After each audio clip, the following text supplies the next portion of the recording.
I just want to say at the start that I do this work as part of a team. My team members, Graham Wright and Shahar Hecht, are listed here. I alone, however, am responsible for whatever you hear over the next couple of minutes. During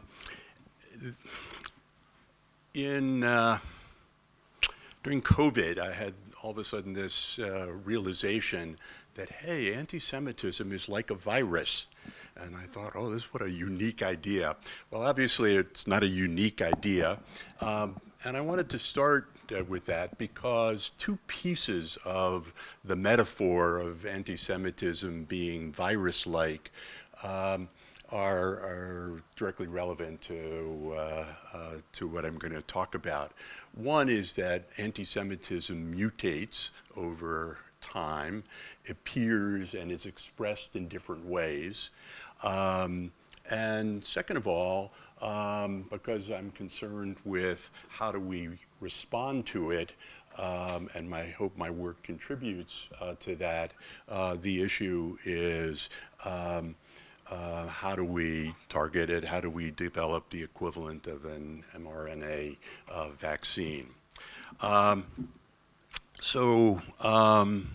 The presentation today is going to talk about how does anti-Semitism present, what factors produce, sustain anti-Semitism, and I'm going to end with some comments about how do we develop and use knowledge to frame policies and programs. And my byline is we don't know enough, but we don't apply what we know. Just so you have the context of this, we were doing work in this area before 10/7, but from shortly after 10/7, we developed a systematic program of research, first to look at Jewish college students. Then we realized that we're not going to understand anti-Semitism unless we understand how non-Jews are reacting to events. We then realized that everybody was talking about faculty and what they were doing, and we needed to look at faculty, so we did a study of undergraduate teaching faculty. And then this past fall, we went back to Jewish and non-Jewish undergraduate students to understand the context, because we had a feeling that something had changed over the last, at the time it was the last year. For the sake of time today, I'm going to focus on the data that we collected this academic year from undergraduates. We also have some new studies of medical school faculty and graduate students, but it all tells a similar story. So the undergraduate study, I'm going to call it the 2025-2026 undergraduate study, came at a point when I described what's going on as a perfect storm. Universities are being battered by a series of climate-like changes, all sorts of pressure on them. There's this fractured political environment which we all live in. And this study specifically, our sample was 4,000 undergraduates at four-year institutions, as close as we could come to a random sample of four-year institutions. We had an achieved sample of 4,000, including an oversample of 750 Jewish students. All of this stuff is available, or most of what I'm going to talk about is available in technical publications, reports, academic papers, and at the end I'll show a QR code so you can get access to it. So I want to start by one of the sort of remarkable things about what's going on. So we asked people, sort of the warm-up to the study, what are the three issues that are important to you on your campus? And not surprisingly, it's the financial burden, how they're going to pay their tuition, how they're going to pay their room and board. It's the university administrative issues. I hate my roommate and they won't let me change. I have a morning class at, I don't know, 9:30 or something. Racism, discrimination, diversity, whatever. What's at the bottom of the list? It barely shows up. Anti-Semitism. What's a little bit up there? And it's the Israel-Palestinian conflict. And if you look at the people who indicated that, it was Jewish students and Muslim students, 15%, Jewish students, 11% Muslim students, only a few white students, the non-Jewish white students, and students of color. So here we have it, that this issue, which we're creating an association to deal with research on this issue, and so many of us see the problems that have been created by it, but it's not really that important to most students. And what you see here is that undergraduates, one of the issues that is least important to them is Israel-Palestine. Only 25% say it's very important. Half say racism is important, immigration policy, Donald Trump is important.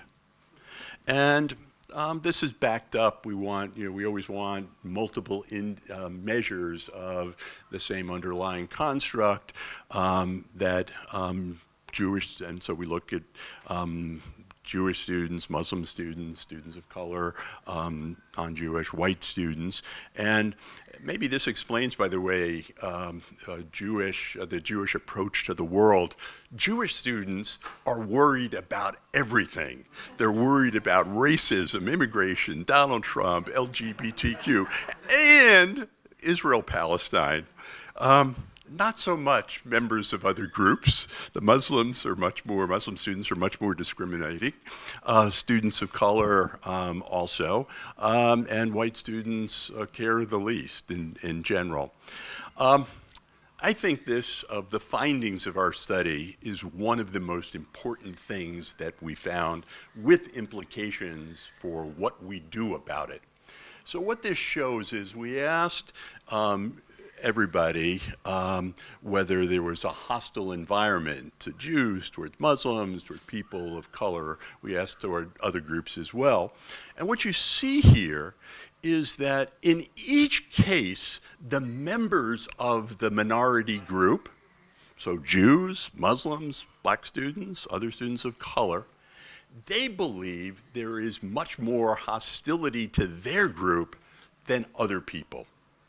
And part of where I'm going with this, just to give you a preview, is that we've kind of got a zero-sum game going on campuses, where any attention that we get, and the more we say we deserve attention, we deserve to be covered by, whether it's Title VI or whatever other rules are being invoked, other people may see that as taking away from the attention that they deserve. By the way, this is some behavioral data. At least half of the Jewish students experienced one incident of anti-Semitism. It's slightly less for Muslim students, slightly less for Asian students, a little bit more for black students. One of the things that we've done throughout our research, and it started with the work that we did in the fall of 23 in the immediate aftermath of 10/7, is that we tried to measure or develop measures of anti-Semitism, initially with our Jewish sample, that distinguish between anti-Semitism based on what we called traditional anti-Semitic tropes. Jews have too much power, Jews don't care what happens to anyone but their own kind. There was a whole series of them. And then ones about Israel. Israel doesn't have the right to exist. I wouldn't be friends with someone who supports the existence of Israel as a state. In our faculty studies, we have, I wouldn't collaborate with somebody who supports the existence of your state. For this study, and it's a bigger initial bank. There were or so items. There are many more items in the initial bank. But for this study, we wanted to compare Jewish, anti-Jewish and anti-Jewish vis-a-vis Israel issues to parallel issues for Muslims, for blacks, and Asians. So these are the questions that we used for the other groups, and because you only have a certain amount of real estate on a survey, it meant that we couldn't ask as many of the questions about Jews, but these were key indicators of them, and so were most productive. Hope this makes sense. One of the things that we do is we look for patterns, and for those of you statistically knowledgeable, this is essentially the presentation of the results of applying a latent class analysis. It's grouping the attitudes into distinctive patterns. So what you see here are 5 patterns of attitudes based on how they responded to the issues about hostility toward members of different groups. Jews, we had both items about Jews in particular, but we had others with essentially Israel as the subject. And what you see here is that the majority of undergraduates don't express much hatred, discriminatory attitudes. They have some toward Muslims, but very little in comparison to the other groups. And that's 56% of the folks. There's a substantial amount of anti-black, we're calling it resentment, based on the items that we use to measure hostility to blacks. And then Jews get 2 separate columns because we had 2 sets of items about related to Jews, and one related directly and one related vis-a-vis Israel, with the dominant pattern, excuse me, in this study being the hostility to Israel, denying the right of Israel to exist, and refusing to be friends with someone who supports the existence of a state of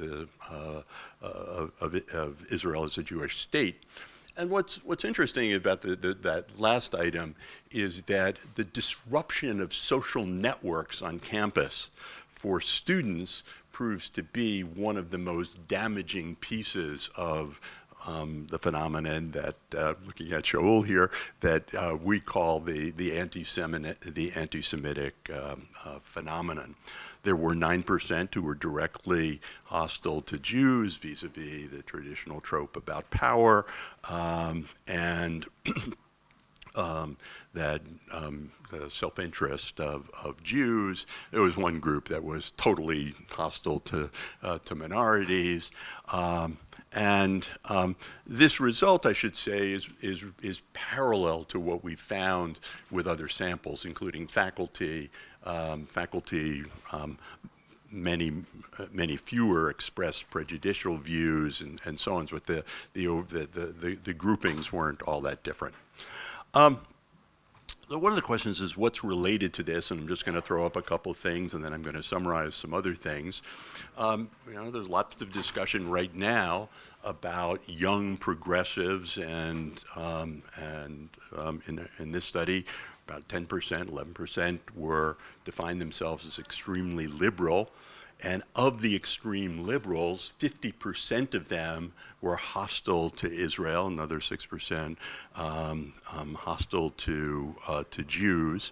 But liberals in general were not extremely hostile, although you could say 17% is a high number. The dark blue represents the hostile to Israel. What you see here is that the people who express hostility are at the extremes, on the left and on the right, although their patterns are different. One of the issues is that, and we asked Jewish students about their concerns about anti-Semitism, and basically the summary of this is, if you look at the part of the bars that are related to Israel and anti-Jewish stereotypes, that what's happened is that the traditional anti-Semitic, now this is the concerns, this is the perception of concerns, that the traditional anti-Semitic issues are now merged with issues about Israel, at least in the perception of Jewish students. I'll just put up this whole thing to start. So we've looked, and this includes some references to our 2024 data as well as our 25, 26 data, that the consistent predictor of anti-Semitic attitudes is that Israel does not have a right to exist as a Jewish state. Also anti-hierarchical aggression, this notion that it's okay to use violence to overthrow the established social hierarchies, and this is a strong predictor in particular of the extreme liberals' attitudes to Israel, the settler colonialism notion. And then one of the things that's it's not, maybe it's not, to use something that Deborah said last night, this is not shocking nor surprising perhaps, but the extreme unfavorable view of the government of Israel, less favorable than the Palestinian Authority and in some cases Hamas, that the Israeli people are somewhat more positively viewed, but less so than the Palestinian people. So I'm gonna try to wrap up. What? Yeah, a few more. I'm almost there. Okay, actually what I want to do, and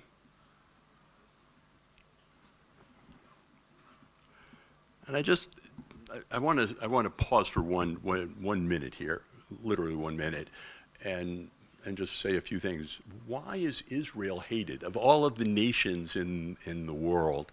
And in particular, given that half of our respondents, more than half of our respondents, say they don't have much knowledge or no knowledge of the conflict. What's not clear yet is whether just providing counter knowledge can effectively be a response. So I've been exploring other things. What's the role of social media? What's the role of external forces? And one of the things that I'm now thinking a lot about after reading the most recent Harvard Youth poll is generational issues.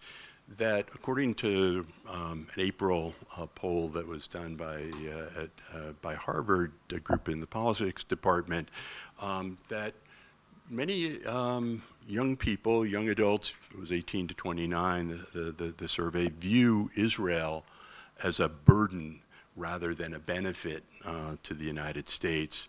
They are highly critical of the Trump administration, skeptical of the Iran war, and believe that the country is not on the right track. But the most interesting thing about the poll is that they interpret their data to make the claim that young people, young adults in America have lost their sense of agency. They don't feel like they have any control over their lives, that their future is uncertain, etc. And that complicates how we understand anti-Semitism, and the perceived close ties between the government of Israel and the U.S. is part of the context that I believe we need to understand if we're going to respond. It's not surprising, in social psychology we call it balance theory, that young adults who dislike the U.S. government would extend that to the dislike of its friend, the Israeli government, or at least before a couple weeks ago, its friend Israel.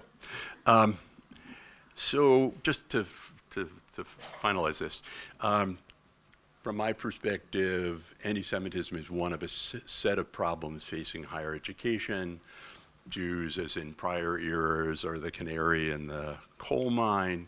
And while anti-Semitism is a serious problem, and all of us are trying to do something about it, the students that we want to change are not really concerned with what we're concerned about.